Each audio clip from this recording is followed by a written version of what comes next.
دیکھتے ہیں تو دیکھتے ہیں کہ اللہ تعالیٰ نے اپنے حبیب پاک صلی اللہ علیہ وآلہ وسلم حضور کو انک لعلی خلق عظیم کا درجہ عطا کیا، تحفہ عطا کیا۔ بے شک میرے حبیب پاک صلی اللہ علیہ وسلم وہ اخلاق عظیم پر رہے، سب سے اعلیٰ اخلاق کائنات میں اللہ تعالیٰ نے جس ہستی کو عطا کیا وہ نبی پاک کی ذات ہے۔ بھئی آپ نبی پاک صلی اللہ علیہ وسلم کے اخلاق عالیہ میں سے اندازہ کر لیں، بارک اللہ، آپ اندازہ کر لیں نبی پاک صلی اللہ علیہ وسلم حضور کے اخلاق کتنے اعلیٰ ہیں۔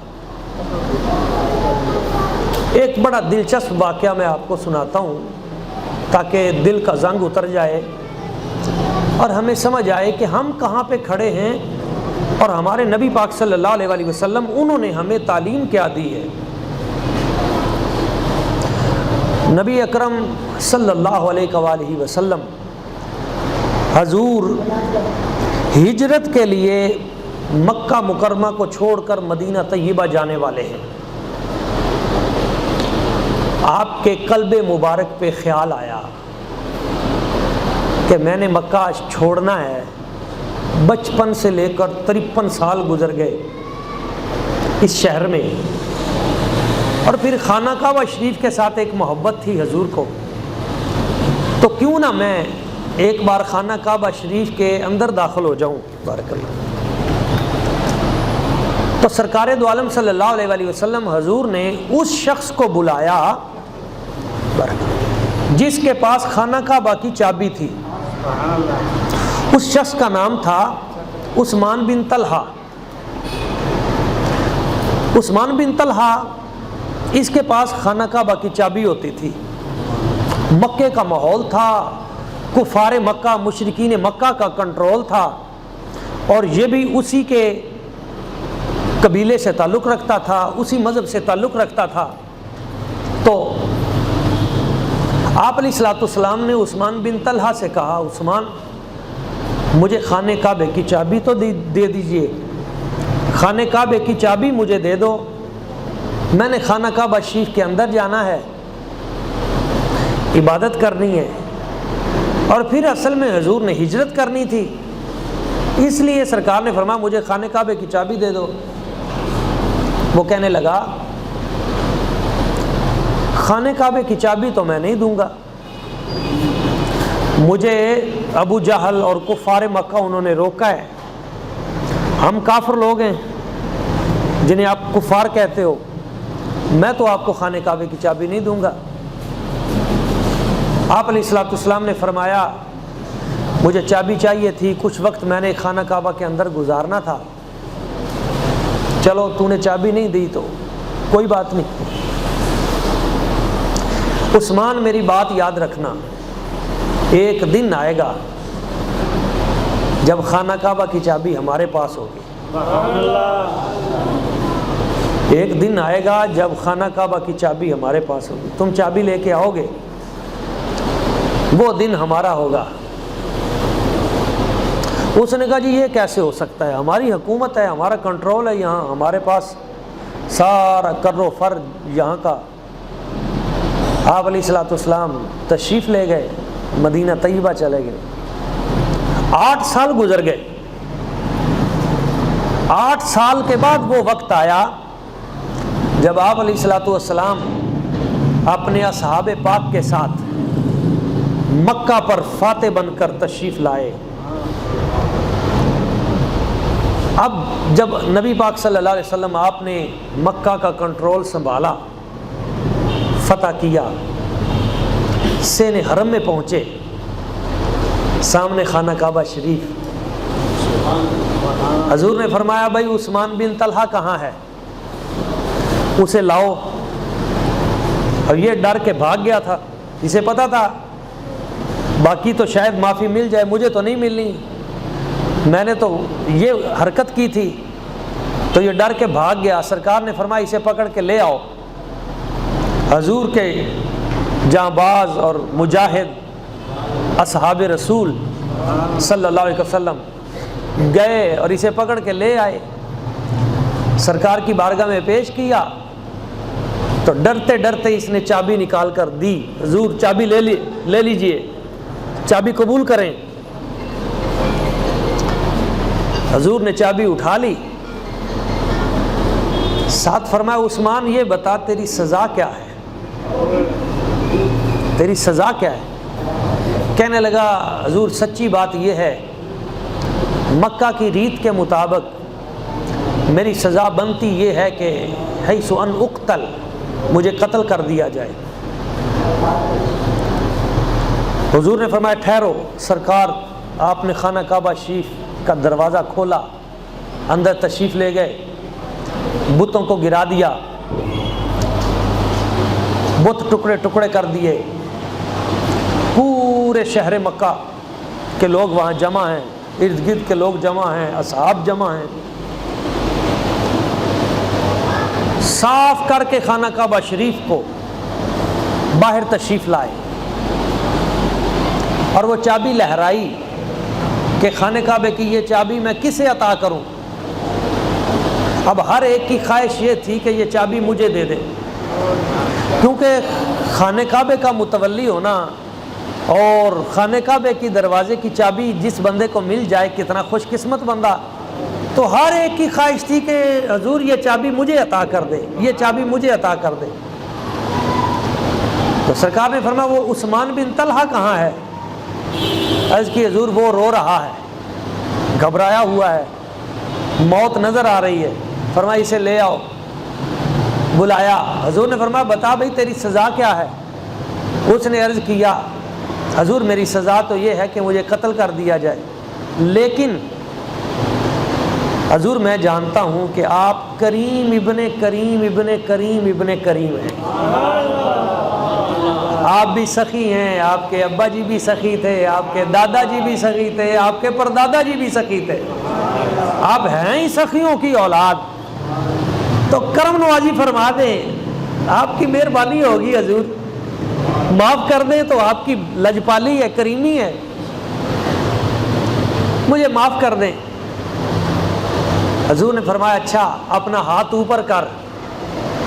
اس نے ہاتھ اوپر کیا، سرکار نے میرے آقا کریم صلی اللہ علیہ وسلم جان رحمت للعالمین، حضور نے وہ چابی اس کے ہاتھ پہ رکھی اور رکھ کر فرمایا یہ چابی میں نے صرف تمہیں نہیں دی، قیامت تک میں نے تیری نسلوں کو بھی یہ چابی عطا کی۔ آج بھی وہ چابی ان کی نسلوں میں چل رہی ہے، حضرت عثمان بن طلحہ ان کی اولاد میں آج بھی چابی اسی خاندان کے پاس ہے۔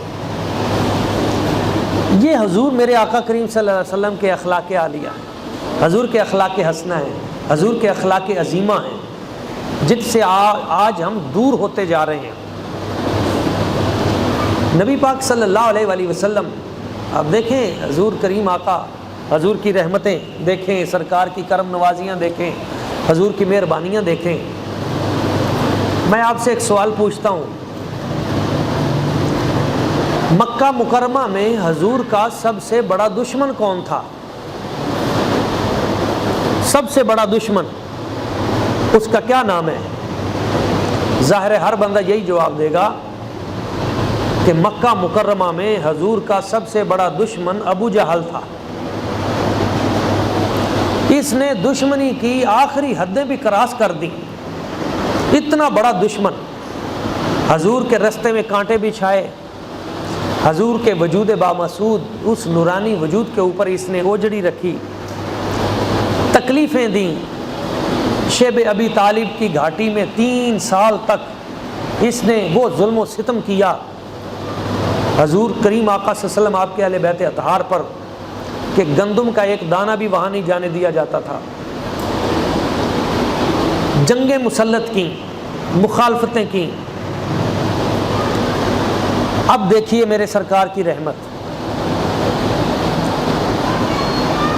یہ تو غزوہ بدر میں مارا گیا، اس کا جو بیٹا تھا نا اس کا نام تھا اکرمہ، ساری زندگی حضور کی مخالفت کی، بدر و احد میں حضور کے خلاف لشکر کشی کی، ہر جگہ پہ حضور کے خلاف۔ جب مکہ فتح ہوا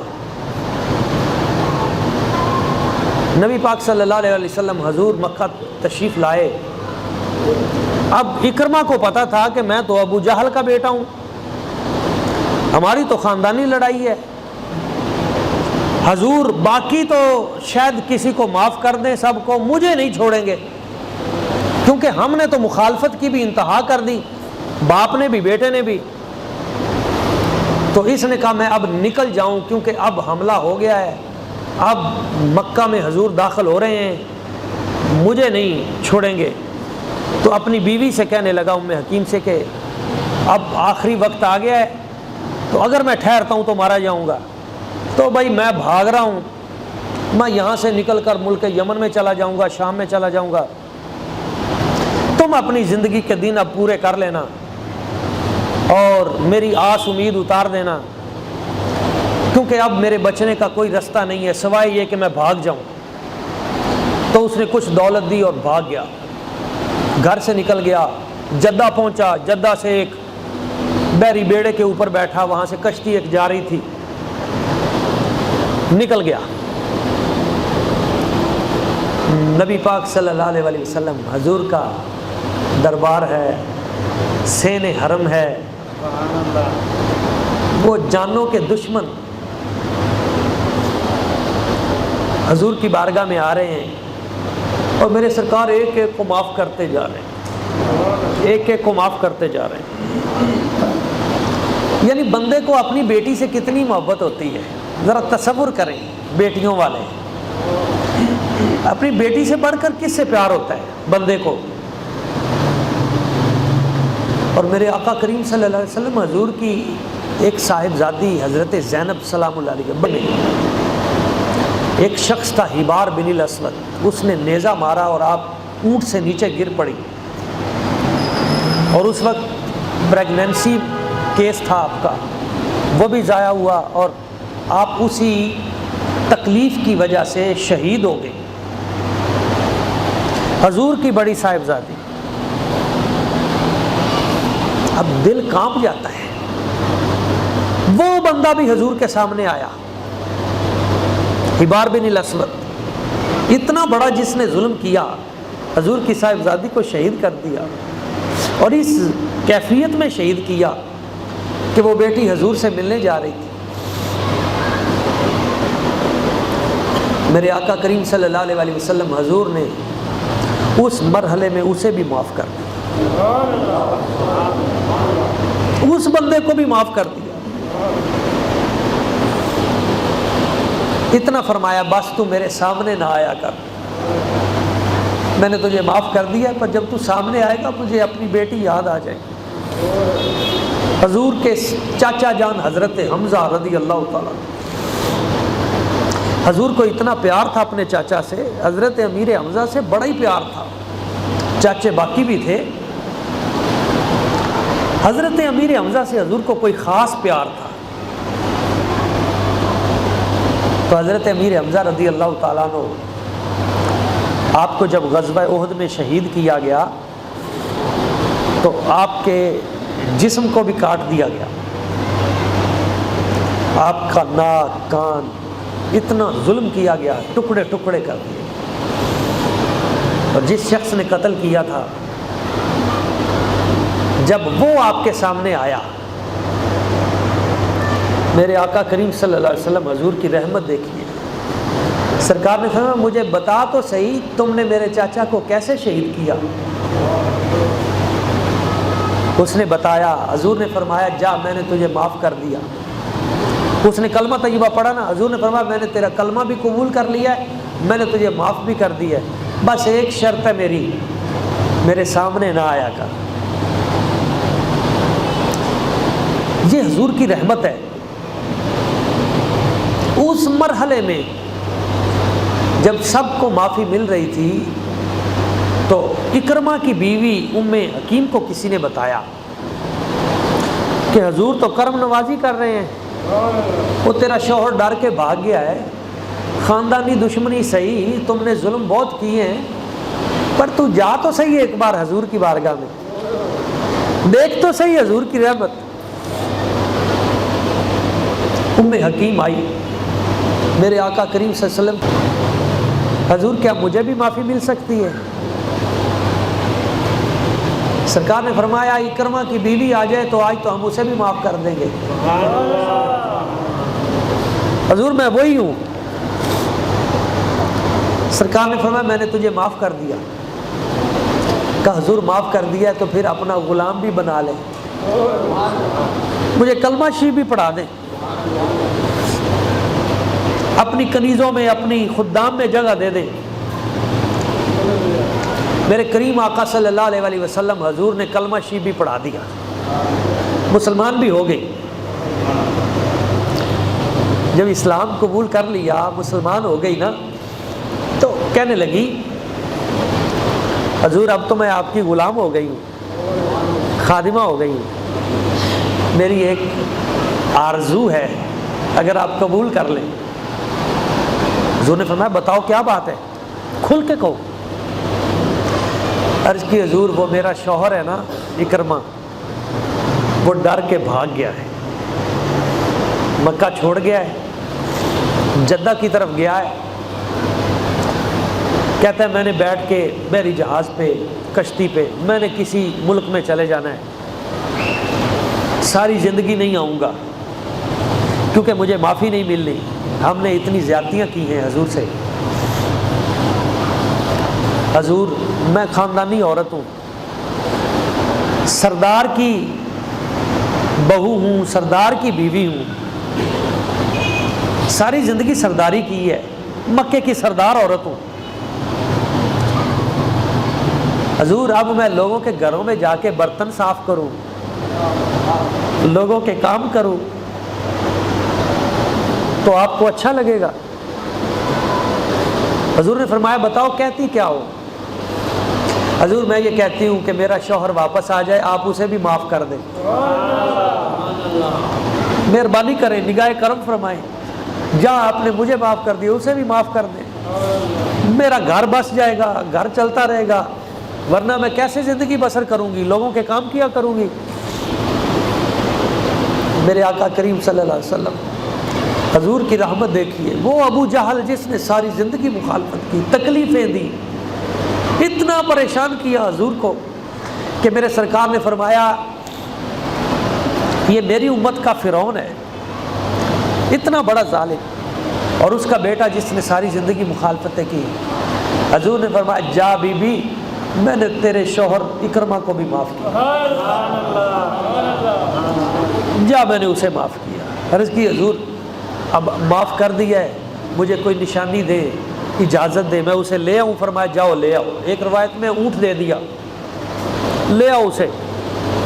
ایک روایت میں وہ وہیں سے دوڑی، اپنے خادم کو ساتھ لیا، ملازم کو ساتھ لیا، وہ بھی عجیب قصہ ہے، وہ چلتی چلتی وہاں پہنچی جدہ۔ اب آگے دیکھیے بھائی، حیران کن بات ہے، عجیب بات ہے، جیسے ہی وہ وہاں ساحل پہ پہنچی، اس نے پوچھا، میرا شوہر تھا اور وہ یہاں سے کسی اور ملک میں جانا چاہتا تھا، تو لوگوں سے پوچھتی پھر رہی ہے اس کا کیا بنا، اکرمہ کا؟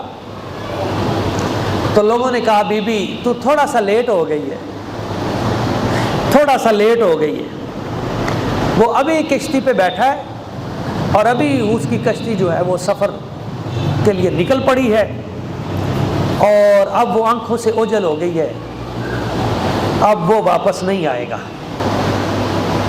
بی بی مسلمان ہو گئی تھی، حضور کی غلام ہو گئی تھی، اس نے وہیں پہ ساحل پہ کھڑے ہو کر میرے آقا کریم کی طرف دیکھا، مکہ شریف کی طرف دیکھا، حضور کو یاد کیا۔ حضور وہاں کرم نوازی ہو گئی تو اب پھر میرا معاملہ تو ادھر ہی رہ جائے گا، جہاں اتنی کرم نوازی کی ہے ایک اور کرم نوازی کریں، اس کو واپس بھی دعا کریں، یہ واپس بھی آئے، مہربانی فرمائیں۔ آئے آئے آئے، جب حضور کی نظر کرم ہوتی ہے نا، کام سارے ایک سیکنڈ میں سیدھے ہو جاتے ہیں۔ نعرہ تکبیر، کلمہ لگتا ہے، نعرہ رسالت، نعرہ رسالت، مشکل سے مشکل کام، مشکل سے مشکل کام ہو، پھنسا ہوا کام ہو، بندے کا کوئی حال نہ ہو، اعلیٰ حضرت نے ایک شعر میں کمال کر دیا. آپ کہتے ہیں قسمت میں لاکھ پیچ ہوں، 100 بل 1000 کج. قسمت جل چکی ہو، مقدر تباہ ہو چکا ہو، بندے کو راستہ نظر ہی نہ آ رہا ہو. قسمت میں لاکھ پیچ ہوں، 100 بل 1000 کج. یہ ساری گتھی ایک تیری آقا سیدھی نظر کی ہے. یہ ساری گتھی ایک تیری سیدھی نظر کی ہے. نعرہ تکبیر، اللہ اکبر، نعرہ رسالت، نعرہ تحقیق، حق جاریہ. بس میرے سرکار کی ایک نگاہ ہو جائے نا، جتنے بھی کام پھنسے ہوئے ہوں، مشکل سے مشکل، درود پاک پڑھا کریں. دوزانوں بیٹھ کر گنبد خضرا کو سامنے رکھ کر حضور کو پورے یقین کے ساتھ حضور کو سنایا کریں، پورے یقین کے ساتھ کہ حضور یہ میں آپ پہ درود پاک، اور پورا یقین ہو، پھر دل سے پڑھیں اندر سے. بس پھر دیکھنا حضور کی نگاہ کرم کیسے ہوتی ہے. وہ بی بی نے جب حضور کو یاد کیا وہاں کھڑے ہوئے، اب دیکھیں پھر میرا رب کیسے مقدر بدلتا ہے. کشتی جا رہی ہے، اکرمہ سفر کر رہے ہیں، لوگوں سے کشتی بھری ہوئی ہے، ملا کشتی چلا رہا ہے، کسی کو نہیں پتا کہ اس کی بیوی پیچھے آ کے انتظار کر رہی ہے. اچانک طوفان آ گیا، طوفان آیا، بڑا اونچا درجے کا طوفان، سیلاب کی کیفیت، اور کشتی ڈولنے لگی. جب یہ کیفیت ہوئی تو اکرمہ کہنے لگا ملا سے بھئی یہ کیا ہو رہا ہے؟ اس نے کہا بھئی حالات خراب ہو رہے ہیں، دعا کرو، حالات خراب ہو رہے ہیں، طوفان بڑھتا جا رہا ہے. تھوڑی دیر گزری، طوفان بڑھ گیا، کشتی ڈولنے لگی. لگا کہ اب گئے. اکرمہ نے کہا ملا سے یار کوئی بچنے کا طریقہ بتا، کوئی بچنے کا طریقہ ہے؟ اس نے کہا بچنے کا اب کوئی طریقہ نہیں رہا، طوفان تیز ہو گیا ہے، ہماری کشتی بھنور میں پھنس گئی ہے، اب یہ کشتی یہاں سے نکل نہیں سکتی. بچنے کا ایک طریقہ اگر تو پوچھتا ہے تو بتا دیتا ہوں، پر تو نے ماننا نہیں ہے. اس نے کہا نہیں میں مانوں گا، بتا کوئی گور بتا کیسے بچیں گے. اس نے کہا پھر بچنے کا ایک ہی طریقہ ہے، جس نبی پاک کی ذات سے بھاگ کر آیا ہے نا اس کا کلمہ پڑھ لے. اس کا کلمہ پڑھ لے. اس نے کہا کلمہ تو میں نے ادھر بھی نہیں پڑھا تھا، کلمہ ہی پڑھنا ہوتا تو بھاگ کے آتا. اتنے میں نا ایک لہر آئی، اکرمہ کو غوطہ آیا. جب موت دیکھا نا کہ اب گیا تو کہنے لگا اچھا اگر میں پڑھ لوں تو پھر بچہ. اس نے کہا تجربہ تو کر. اس نے کلمہ شی پڑھ لیا. اب اکرمہ حضرت اکرمہ بن گئے. اب وہ صحابی کا درجہ آہستہ آہستہ اب دیکھیں چلتے ہیں آگے حضور کی بارگاہ کی طرف. جب کلمہ طیبہ پڑھا تو ملا کہنے لگا بھئی جیڑی کنڈی سی بیچو تا نکل گئی. بھئی جس کے لیے تو جا رہا تھا وہ مسئلہ تو تیرا حل ہو گیا. اب تو کہے تو میں آگے چلوں یا کہے تو واپس موڑ لوں. اس نے کہا اگر واپس موڑے تو بچت کے کوئی آثار ہیں. اس نے کہا آ جائیں گے، تو ارادہ کر. اس نے کہا چل پھر گاڑی واپس موڑ، کشتی واپس موڑ. وہ کشتی اس نے واپس موڑی ہے تو آہستہ آہستہ طوفان تھم گیا، لہریں آہستہ آہستہ بیٹھ گئیں. اور جیسے جیسے وہ ساحل کے قریب ہوتا گیا تو طوفان ختم ہوتا گیا. اصل کام تو کسی اور جگہ سے سیدھا ہوا تھا. جب ساحل پہ پہنچا تو اس کی بیوی کھڑی تھی. جب دیکھا اپنے شوہر کو کشتی واپس آ گئی ہے تو پھر حضور کی طرف دیکھا. کرم ہو گیا سرکار. اپنے شوہر کو کہا کیوں گھبراتا ہے, یہ اونٹ پکڑ اور جلدی چل. میں نے نبی پاک صلی اللہ علیہ وسلم حضور کی بارگاہ سے تیری معافی لے لی ہے, جلدی چل جلدی چل. تو وہاں سے اکرمہ, اب حضرت اکرمہ اب ادب کے ساتھ دوڑتے ہوئے حضور کی بارگاہ میں آ رہے ہیں. حضور حسین حرم میں تشریف فرما ہے. اچانک کسی نے آ کے بتایا حضور اکرمہ آ گیا ہے. میرے آقا کریم صلی اللہ علیہ وسلم حضور نے جب دیکھا وہ شخص جو ابو جہل کا بیٹا جس نے ساری زندگی مخالفت کی, جنگیں لڑی, جب وہ حضور کی بارگاہ میں توبہ کرنے کے لیے حاضر ہوا, میرے سرکار کھڑے ہو گئے استقبال کے لیے. حضور تیزی کے ساتھ اس کی طرف دوڑ پڑے, تیزی کے ساتھ. یعنی صحابہ کرام بیان فرماتے ہیں کہ حضور کی چادر بھی وہیں رہ گئی, اتنی تیزی سے حضور اس کی طرف بڑھے, اور بڑھتے ہوئے سرکار نے اپنے بازو اٹھائے, ایسے کھول بازو ایسے پھیلائے, اور حضور نے فرمایا یا ایھا الراکب المہاجر, کشتیوں پہ بیٹھ کر ہجرت کرنے والے, ہمیں چھوڑ کر جانے والے, تیرے دکھوں کا علاج ہمارے پاس ہی ہے. تو بھائی کدھر جا رہا ہے, کدھر چھوڑ کے ہمیں جا رہا ہے, کیا کرنے جا رہا ہے ملک چھوڑ کر, چل ادھر آ. سینے سے لگایا اور پھر سینہ نور علی نور کر دیا, سارے کام سیدھے ہو گئے, سب زنگ اتر گیا, سب زنگ اتر گیا. حضرت اکرمہ کلمہ طیبہ پڑھتے ہیں اور پھر رو رہے ہیں.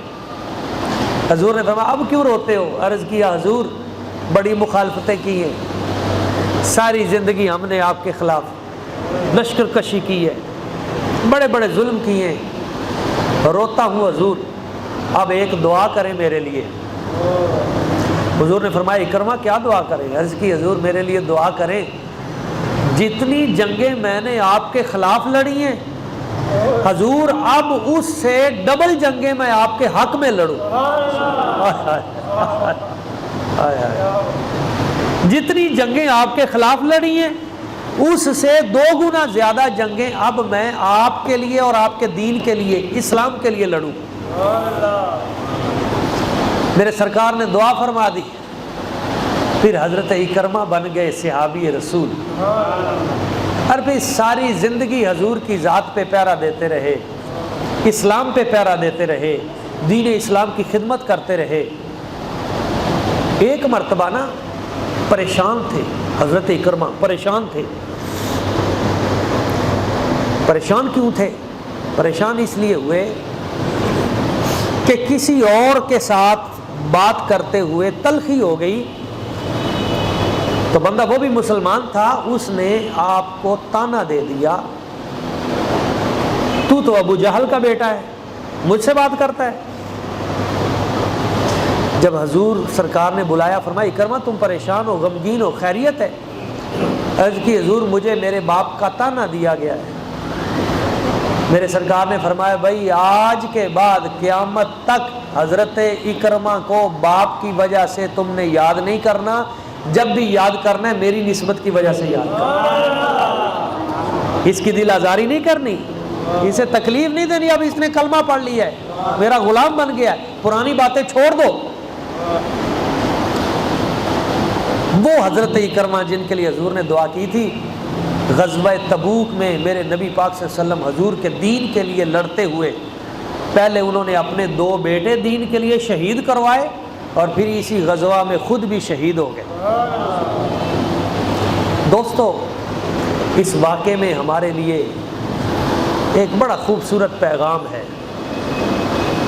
ہم نبی مہربان رحمت للعالمین خاتم النبیین سیدنا محمد مصطفیٰ احمد مجتبیٰ صلی اللہ علیہ وسلم حضور کے امتی ہیں.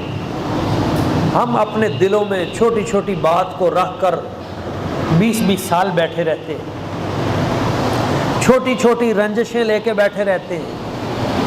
خدا را ان کو ختم کیجیے, ایک دوسرے کا ادب کیجیے, ایک دوسرے کا احترام کیجیے, اور دل کے اندر ایک دوسرے کی عزت پیدا کیجیے.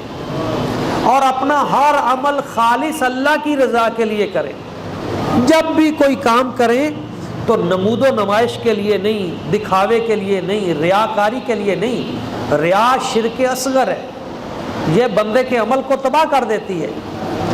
جب بھی کوئی عمل کریں تو اللہ کی رضا کے لیے کریں کہ یا اللہ یہ جو میں عمل کر رہا ہوں اسے میرا مقصد ہے یا اللہ صرف تیری ذات راضی ہو جائے. جب آپ اللہ کی رضا کے لیے کوئی کام کریں گے اللہ تعالیٰ اس میں برکت پیدا فرما دے گا، آپ کے راستے آسان کر دے گا. تو میں نے اخلاقیات کا موضوع اس لیے چنا، اسی پہ میری کتاب بھی ہے قرآنی اخلاقیات. میں نے چند سال پہلے یہ کتاب اسی لیے لکھی تھی کہ میں محسوس کر رہا تھا آنے والے دور میں سب سے زیادہ ہمیں جس چیز کی ضرورت ہے وہ اخلاقیات کی ہے. کیونکہ بچے ماں باپ کے نافرمان بنتے جا رہے ہیں، شوہر اور بیوی ان کے درمیان اس طرح کی نفرتیں اور بد اخلاقیاں، بھائیوں کے درمیان دوریاں پیدا ہو رہی ہیں. اے محلہ میں بندے ایک دوسرے کو دیکھ کر ایک دوسرے سے منہ موڑ لیتے ہیں. آج سب سے زیادہ ضرورت ہے کہ ہم درس اخلاق کو عام کریں، اخلاقیات کی تعلیم کو عام کریں. اس میں کچھ جاتا نہیں ہے، کچھ نہیں جاتا آپ کا. سرکار فرماتے ہیں تبسموں کا فی وجہ اخی کا صدقہ، اپنے مسلمان بھائی کو دیکھ کر مسکرانا یہ بھی صدقہ ہے. آپ کی جیب سے پیسے نہیں گئے، صرف آپ نے دیکھا ہے اور چہرہ آپ کا کھل گیا ہے، پیشانی کشادہ ہو گئی ہے، مسکرا کے سلام کر لیا ہے، اس پہ بھی اللہ تعالیٰ کی بارگاہ سے آپ کو صدقہ و خیرات کرنے کا اجر ملے گا. اس میں کون سے پیسے لگتے ہیں؟ تو دوسرے کو مسکرا کے ملنا، سلام کرنے میں پہل کرنا، ایک دوسرے کے لیے اپنے دل میں جگہ رکھنا، مہمان نوازی کرنا، یہ میرے نبی پاک صلی اللہ علیہ وسلم حضور کی عادت کریمہ ہے، حضور کے خصائل ہیں. تو آج ضرورت اس امر کی ہے کہ نبی پاک صلی اللہ علیہ وسلم حضور کے جو اخلاق عالیہ ہیں اور اخلاق حسنہ ہم آج ان کو اپنائیں. اس بات پہ میں اپنی گفتگو سمیٹتا ہوں.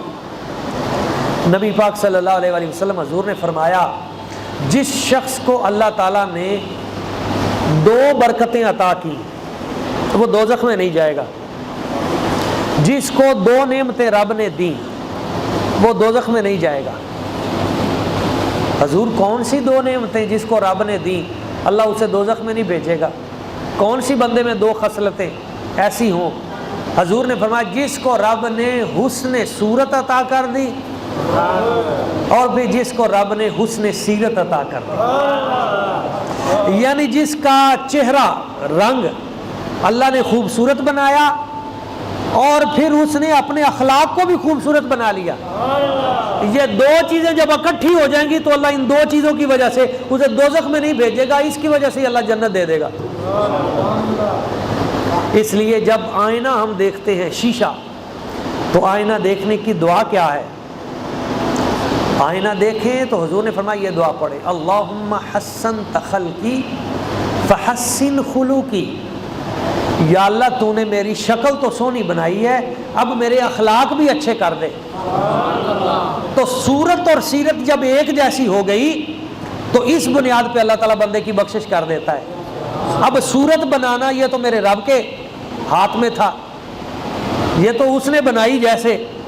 اب سیرت تو ہم بہتر کر سکتے ہیں، تو اگر ہم سیرت بہتر کر لیں تو یاد رکھیے سیرت بہتر ہو گئی تو اللہ تعالیٰ صورت والی کمی بھی پوری کر دے گا، سیرت کی وجہ سے معاف فرما دے گا. تو دوستو میرا یہی پیغام ہے، یہ پیغام محبت ہے کہ ہم آپس میں جڑ جائیں. حضرت بابا فرید مسعود گنج شکر رحمۃ اللہ تعالیٰ علیہ، آپ کو کسی نے کینچی دی کہ حضور یہ بڑے اچھے لوہے کی کینچی ہے قبول کریں، تو بابا صاحب آپ کا پیغام بھی یہی ہے. آپ نے فرمایا مجھے کینچی نہ دو، مجھے تحفہ دینا ہے تو مجھے سوئی دو. حضور اس کی کیا وجہ ہے؟ فرمایا کینچی کا کام کاٹنا ہے اور سوئی کا کام جوڑنا ہے. ہم جوڑنے والے بن جائیں. امت پہلے ہی بڑی ٹوٹ گئی ہے، ہم پہلے ہی بڑے بکھر چکے ہیں. اتنے حصوں میں بٹ گیا ہوں میں، میرے حصے میں کچھ بچا ہی نہیں. پہلے ہی ہم بہت تباہ و برباد ہو چکے ہیں. آج ضرورت ہے ہم آپس میں اکٹھے ہوں، ایک دوسرے کے ساتھ محبت، پیار اور اخلاقی رویے ہم بہتر کریں۔ اللہ تعالیٰ کی بارگاہ قدس میں دعا ہے اللہ تعالیٰ اس جگہ کو، اس مسجد کو بابرکت فرمائے، یہاں کے جتنے نمازی ہیں ان سب کو کروڑہ برکتوں سے نوازے، آپ دوستوں کی گھر بار میں، جان و مال میں، عزت و عرفان میں کروڑہ برکتیں اللہ تعالیٰ عطا فرمائے۔ ہمارے بھائی عابد صاحب جن کے والد گرامی کے حوالے سے ختم شریف کا اہتمام کیا ہے، اللہ تعالیٰ ان کے بزرگوں کی قبر پہ کروڑہ رحمتوں کا نزول فرمائے، آمین۔ وما علینا الا البلاغ المبین۔